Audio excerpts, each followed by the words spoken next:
So you've spent your entire life using Google to study or learn, whether that was as part of your academic life, exploring your own interests, or going down a rabbit hole at 2 a.m. But it's almost guaranteed that you've been using Google wrong, and there's a few things you should be doing to make Google work much better for you, so that you can learn or study faster. The small changes I'm going to share helped me get through 3 university degrees over the past 8 years to become a medical doctor in the UK, and on top of this made it possible for me to learn as efficiently as possible so that I can do a lot of the things I enjoy in my personal life. So I'll go through 3 simple tips so that you can use Google better, and the second point is something a lot of you in the comments have trouble with, so stick around until at least then. So the first mistake people make is mostly using their textbooks or relying only on their lecture slides. And we already know that doing this has its own problems. Textbooks have too much information and often makes things more complicated than it has to be, meaning you spend extra time searching for what's relevant and spend even more time trying to understand it in your own words. And lecture notes and slides are almost never well organized, so you end up spending a lot of time trying to make sense of it before you can even get on with actually learning. I've especially had the second problem because some professors at my universities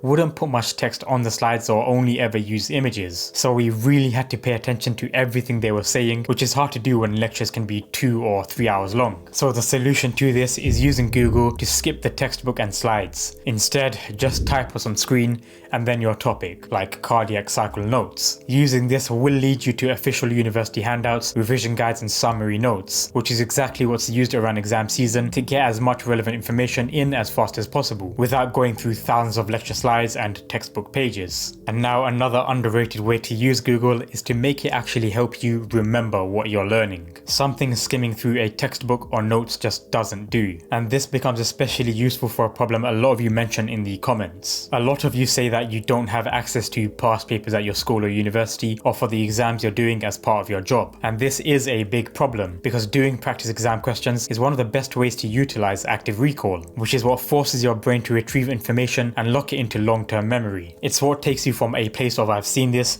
to a state of I know this. So if your university, job or school doesn't provide enough practice, the solution is to use Google to accelerate active recall by finding the questions yourself, and that's by using specific search terms as shown on the screen, or using anything similar to that effect. These searches pull up flashcards, multiple choice banks and exam paper style formats that all make you actively think and engage with the content, instead of you just passively reading. It saves a lot of time because it'll only show you the search results containing questions and not anything else irrelevant. Once you start learning this way, you'll notice a massive shift. You're no longer just taking in information, you're training your brain to use it, and this shift to an active and focused method is going to help you remember things long term, saving you hours every week.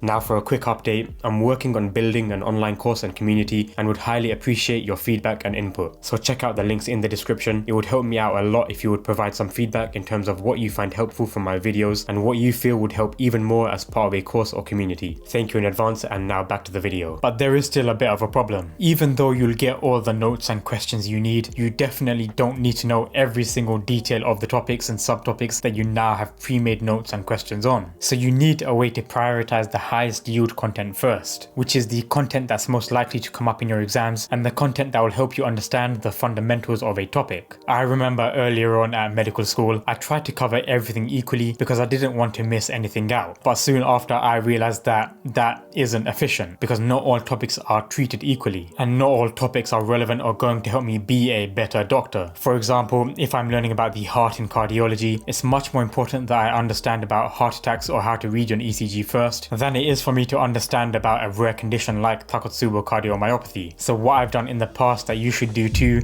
is use Google to figure out what's actually high yield by pulling from people who've recently sat the same or similar exams. This would be by searching relevant websites and importantly filtering by how recent it was, so that you get up-to-date information from other recent students for an accurate reflection of what your exams will likely cover and what you should be putting your focus on. This will stop you from randomly deciding on what to focus on or just following the order of your lectures, which usually isn't great, and it helps you build your study plan on what's actually being tested so that you get the most out of every hour you spend on studying. And this isn't just something I used for studying at uni. I've also used the exact same approach for piano practice, where I'd search for pieces other people at my level were learning and see which pieces helped them build specific techniques, so that I could focus on what would actually help me improve faster. So this isn't just about studying for academics, it can be used for basically anything. All of this is going to make sure that you use Google to intelligently filter the internet, helping you learn faster. But there is still a problem. Because you'll be much faster at learning now, you become much more likely to go down a rabbit hole of learning things that aren't priorities at the moment, taking your focus away from what you should and need to be doing. And that's why I have a video on how to use and stay in deep focus so that you can use your time to study exactly what needs to be done. So click the video to learn more about how I've done this at medical school to do well in my exams so that you can do the same.